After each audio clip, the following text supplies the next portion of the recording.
on ne pouvait pas savoir laquelle était la bonne. On avait dit celle du haut, c'est si la circulation du virus recommence comme l'année précédente au mois de septembre. Il a fait froid, les gens étaient à l'intérieur, les gens sont beaucoup vus. La courbe du bas, c'était si ça continue comme c'est actuellement. Et ce qu'on voit, c'est que pendant le premier mois, le mois de septembre, c'est resté sur la courbe, ça continue comme actuellement.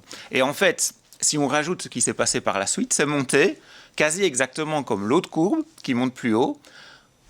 Parce qu'en fait, simplement, il a fait meilleur. Au mois de septembre, les gens ne se sont pas autant revus que l'année précédente, on fait un peu plus attention, et c'est au mois d'octobre que les gens sont un peu plus relâchés, sont plus le temps qu'il allait faire était une des données incluses dans une des courbes, dans un des modèles alors, en fait, c'est par hasard que ça s'est coordonné? On ne peut pas savoir le temps. Alors, on dit, si jamais ça revient comme avant, ça va donner ça.